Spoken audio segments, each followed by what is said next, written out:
In our lesson today, we'd start off with positive psychology. And as we speak about positive psychology over here, we come across this bullet in the last section from the last unit, that is health promotion. And this is individual factors in changing health beliefs. So we'd talk about positive psychology today. We'd define what positive psychology is. We'd talk about the three different aspects. We'd focus on three different aspects of positive psychology. To name them, we talk about pleasant life, good life, and then meaningful life, including an example study by Seligman in the year 2004. Now, about Martin Seligman, I recall we used to teach about Martin Seligman. We used to teach about learned helplessness. Martin Seligman is a leading psychologist. He's uh, a professor at the University of Pennsylvania. He was also a former president of APA, that is American Psychological Association. And his early research is focused on, like I'd said, learned helplessness, which was a part of a syllabus till 2024. And uh, what is learned helplessness? Learned helplessness is a theory that explains how people develop feelings of powerlessness after repeated failures or negative experiences. Then later on, with the passage of time, he shifted his focus to positive psychology. It's been a while uh, that he started working on positive psychology too. There are very, very interesting YouTube videos, very interesting lectures and sessions that you'd come across uh, by Seligman that are available on YouTube. There are TED Talks that are there as well. And when we speak about positive psychology, he aimed to study what makes life fulfilling rather than just treating mental illnesses. That's amazing. Uh, I mean, if you talk about psychology, till a couple of decades ago, many people just thought psychology had to do with more so clinical psychology just had to do with mental illnesses. Psychology was seen to be for people who were back then referred to as abnormal as well. And the unit clinic, the uh, component clinical psychology, they've changed this name recently in 2024. Before this, I mean, pre 2024, we used to refer to it as abnormal psychology. So Seligman's focus has been on the Seligman's focus has been on the well-being of individuals, and I personally see this part of the syllabus to be my favorite when it comes to uh, talking about how psychology can play its role in terms of improving the well-being of individuals, and it doesn't necessarily have to do with treating mental illnesses. What exactly is positive psychology now? When we speak about positive psychology, it is the scientific study of human strengths, well-being, and happiness. I repeat, when we use the word positive psychology, this is a scientific study of human strengths. Imagine for a bit your strengths, your well being, your happiness. Unlike traditional psychology that focuses on diagnosing and treating mental disorders, positive psychology seeks to understand what makes people thrive and lead fulfilling lives. Now, there are different types of happiness. There are three different types of happiness that we focus on, but let's uh, quickly hop on to what our book has to offer us. So, positive psychology has been primarily focusing on suffering, from research into criminality, violence, and trauma to developing an understanding of psychological disorders, and as a result, discovering treatment. However, this has overshadowed any efforts to enhance states that make life worth living. This is where positive psychology steps in. I'd like to reiterate, go to YouTube whenever you're free. Just open YouTube, write down Seligman positive psychology, and you'd come across amazing, amazing content, which is scientific. Which is scientific. Okay. Now, example study. This is the example study that we are to discuss. And over here, Seligman in 2004 reports on positive psychology, which he describes as the scientific study of three different happy lives. The three different happy lives that he's talking about, that we're referring to over here, is the first one being pleasant life, the second one being good life, and the third one being meaningful life. Understand this. What is positive psychology? It is a scientific study of three different happy lives. The first one is a positive, pleasant life. The second one is good life, and the third one is meaningful life. Now, when I use the word pleasant life, we're talking about maximizing our positive emotions, maximizing pleasure. When I use the word good life, we're talking about finding fulfillment through maybe engagement in activities that match our personal strengths. When I use the word meaningful life has more to do. I mean, this is the this is the what do you call it? The higher level up. If you go higher level up, we'd talk about meaningful life, and meaningful life has to do with achieving deeper happinesses by serving a greater purpose beyond yourself, right? When you know you're doing something that is beyond you. So there are three different phases, there are three different types of happinesses that we talk about. To begin with, the first one is pleasant life, and this is about positive emotions. The good life, it's about positive traits that you have, or positive strengths primarily, and values, but also talents. The meaningful life is about positive institutions such as strong family, democracy, or in other words, what you're able to do, what you're able to achieve, that serves a greater purpose beyond you or beyond oneself. And taking this ahead, these are the terms that we just, I believe I did explain them to you. Pleasant life, like I said, this has to do with positive emotions. Good life has to do with positive traits, and meaningful life has to do with positive institutions. Now, Martin Seligman wished to find out whether a science of positive psychology can lead us to happiness. So this gentleman had a question, $1 million question in his head, that is it possible that positive psychology can actually help us or lead us to living happier lives?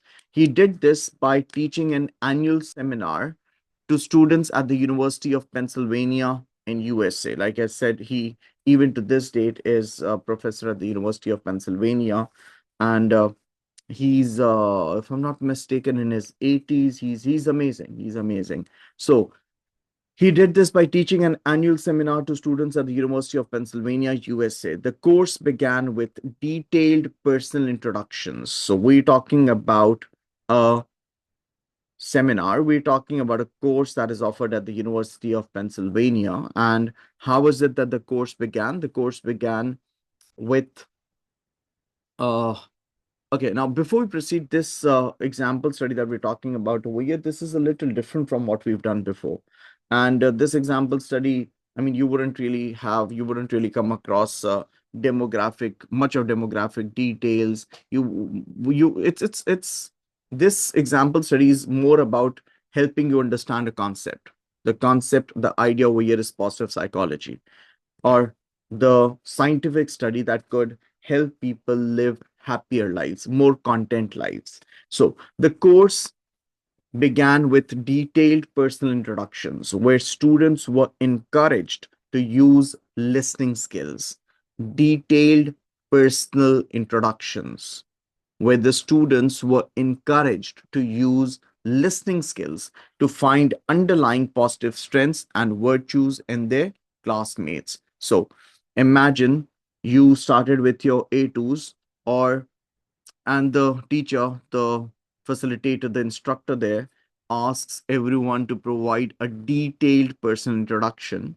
And while one person speaks, others are encouraged to use, encouraged to listen to whatever the speaker has to say, whatever any particular student A, B, C, X, Y, Z has to say, and to listen to whatever the person is saying carefully. So, where students were encouraged to use listening skills to find underlying positive strengths and virtues in their classmates, you've been asked to listen carefully and try to figure out the positive strengths, the virtues that your fellow classmates have. The following 4 sessions were spent learning about what has been scientifically documented about positive emotion. So, step one, students provide detailed information or introduction to themselves. The following sessions, following that, there were four sessions that were spent learning about what has been scientifically documented about positive emotions. I mean, you try, like I said, go to YouTube and you'd see Seligman doing it very often. The following four sessions were spent learning about what has been scientifically documented about positive emotions. Number one, about the past, that is contentment, satisfaction, and serenity, about the future, that is optimism, hope, trust, faith, and about the present, joy, comfort, and pleasure. So, initially, there was a detailed introduction where one student spoke, others listened to him or her. This was followed with this was followed by with four sessions where students spent learning about how scientifically they were taught, or they spent learning about what has been scientifically documented about positive emotions, about the past, how content are you with your past, how satisfied are you with your past, or the extent to which you feel you or the extent to which you feel serene enough about your past. Or what does the word serenity over here mean, just in case if you do not know or you aren't aware? Serenity refers to your inner peace, your calmness, tranquility when you've been free from stress. So how content has your past been? How satisfied do you feel about your past? How calm are you about your past, right? And then about the future, how optimistic are you about your future? Are you hopeful enough? Do you trust yourself with your future? What about your faith? About the present, how the amount of joy you've experienced, the comfort you've experienced, or the amount of pleasure. So I hope you're all understanding this. The research topics, the research covered topics such as number one, depressive realism. Now understand these words.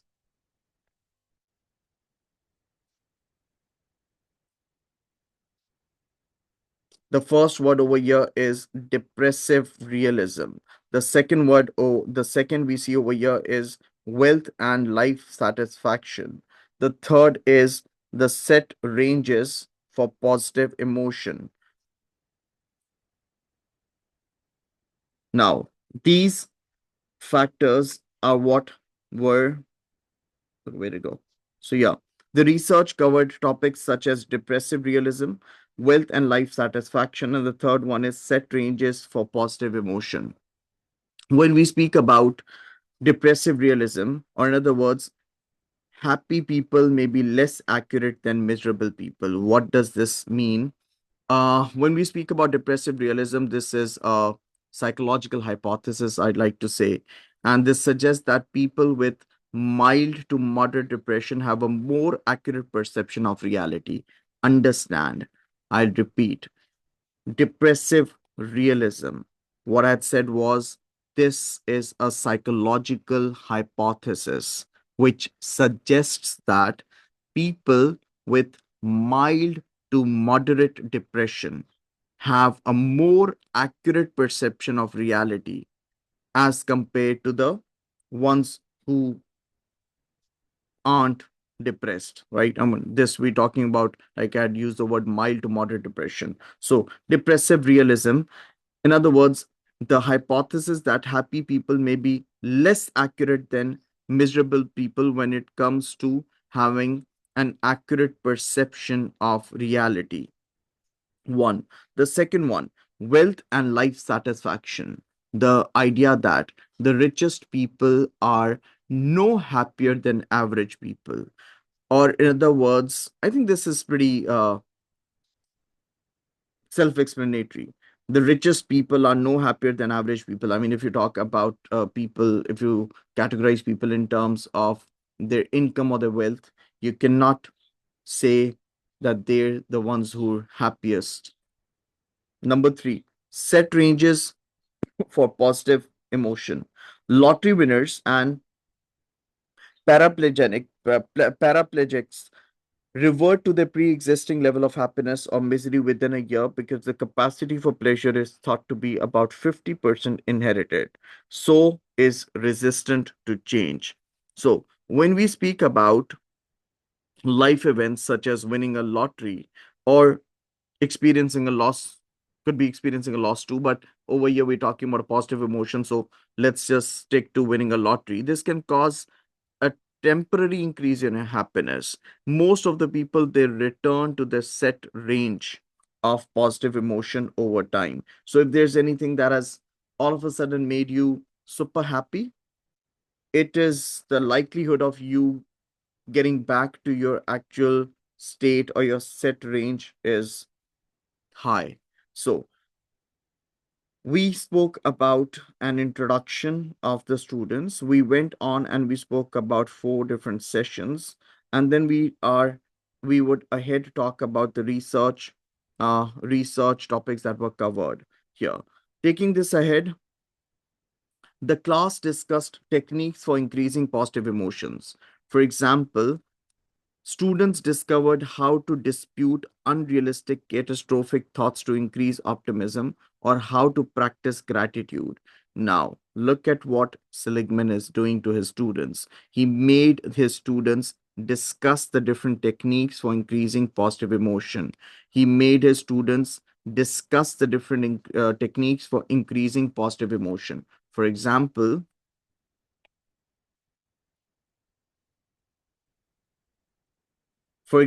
students discovered how to dispute unrealistic catastrophic thoughts. Now, when we talk about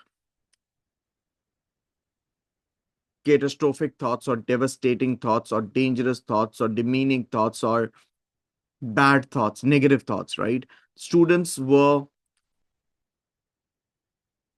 told to, for example, students discovered how to dispute unrealistic thoughts. I mean, the thoughts that something bad is going to happen to you, to help them increase uh, positivity, to help them increase optimism, and to help them practice gratitude.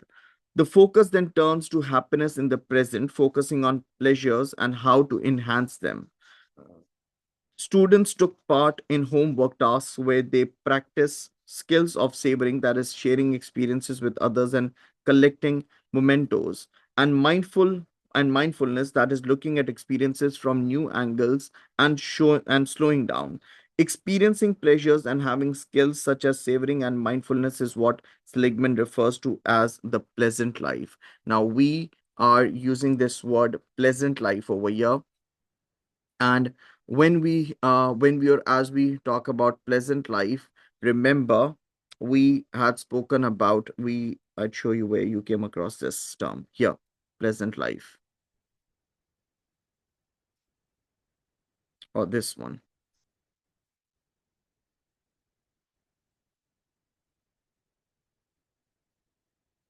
So experiencing pleasures and having skills such as savoring and mindfulness is what Seligman refers to as pleasant life. To consider the good life, it is important to distinguish between pleasures and gratification. Pleasure is described as a felt, conscious, positive feeling which disappears soon. Now, this is a point that you shouldn't miss. Pleasure is described as a felt, conscious, positive feeling which disappears soon afterwards, something you might experience when eating good food or having a hot shower. I mean, you'd feel good, you might feel super good, and then very soon you'd forget what happened. On the other hand, gratification tends to lead to longer lasting good feeling, but one that is elusive and hard to explain, such as how you might feel if you volunteer at a homeless shelter or go rock climbing. This is explained as being due to total immersion with a lack of consciousness. So feelings can only take place retrospectively, thinking, wow, that was amazing after finishing the climb. Pleasures are associated with the pleasant life, but gratifications are associated with the good life. Now, taking you back here. This and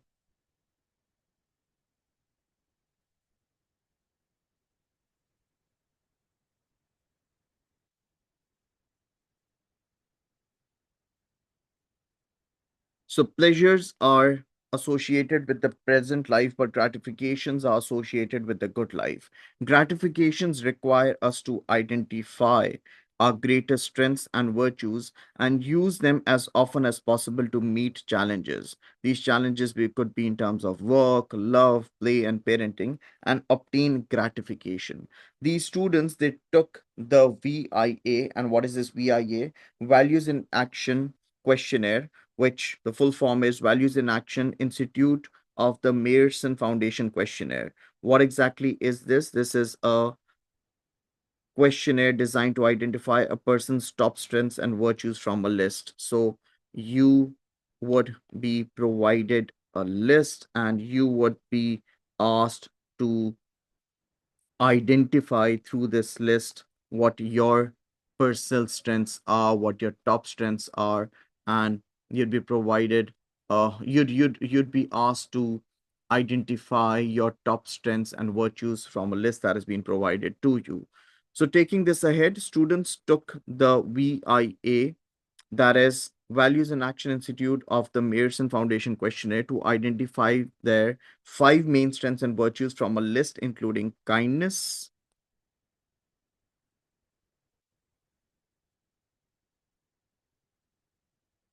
perseverance, number three, love of learning and spirituality.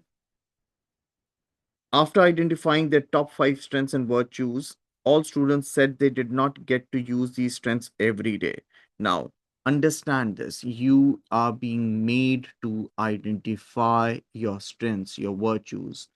Not very often, I mean, many of us, we wouldn't sit, think about what our strengths would be. All of us, I mean, you all, every single person, you'd have your own strengths, you'd have your own virtues. When was the last time you sat down and listed them? Or have you ever given yourself this room to sit down and write down about the positive strengths that you have, about the positive virtues that you have? All students said they did not get to use these strengths every day. So, if you haven't identified your strengths and virtues as yet, how do you think you'd be able to figure out if you even use them? So, what Seligman did was he made the students take the VIA and he made them identify their five main strengths and virtues from a list that included the ones we have in front of us. After identifying their top five strengths and virtues, all students said they did not get to use these strengths every day. So, a homework task encouraged them to find a way to incorporate their strengths in everyday tasks. Now, I mean, I keep on linking this to the amazing YouTube videos. I've watched plenty of them, and every time I watch one of his lecture, one of his uh, video on YouTube, I learn something new, and I'm sure you not only learn something new, you start feeling better about yourself, and this is what matters. So these students, they were given a homework task that encouraged them to find a way to incorporate their strengths into everyday tasks. Whatever your strengths are, identify them, and then try to incorporate these strengths into everyday tasks. The final part of the course studies the third happy life, that is meaningful life. This one. See, I'm taking you back over and over again because you should know we're still, I mean, you should be able to keep a track. See, all of this is written over here as well. This is what we talk about now. So, as we speak about the third and the final part of the course, that is happy life, that is the meaningful life. Positive psychology describes meaning as belonging to something larger. The meaningful life is similar to the good life in that it requires you to identify your strength and use your highest strength and virtues. But in this case, You must use these to serve something larger than you are. So, something larger than you are, if you remember, I had said something that is beyond you. Remember when I had said this is about achieving deeper happiness by serving a greater purpose that is beyond your own self. So, taking this ahead,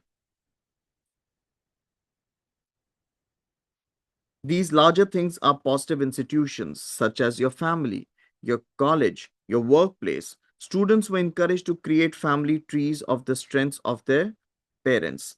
Students were encouraged to create family trees of the strengths of their parents, their siblings, and their grandparents, or to imagine a positive human future and their role in it. As part of the course, students read Aging Well by George Wayland, which compares the lives of the top Harvard graduates with those who were uneducated and came from a lower socio-economic status. Now, as a part of this course, these students, they were made to read this book that is Aging Well by George Wayland, which compares. Now, what do we find in this book? What are we focusing on from this book?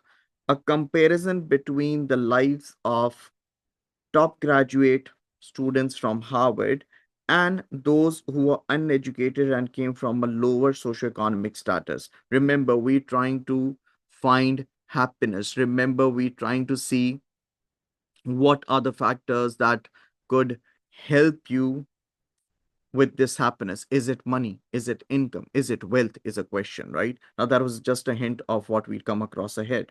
So, a 60-year study of the men showed that higher education made little or no difference in success in life. Aside from having a higher income, the Harvard graduates were no better. The Harvard graduates were no better off than the other men on a range of measures such as life satisfaction, marital happiness, maturity, freedom from depression, and alcoholism or longevity. Seligman and his students concluded that spending thousands of dollars on education might be more likely to lead to success in life if it taught material covered in this course. Seligman sums up his work on positive psychology by saying, in the end, I believe that we learn more when lighting candles than when cursing the darkness. I mean, there's so much more you could. I mean, I think I could go on and on and on, but then we have time limitations and we have to cover the key study that is ahead. That would be the last bullet as well. But whenever you have time today, tomorrow, summer vacations, do Google this gentleman, Martin Seligman. He's amazing, he's remarkable.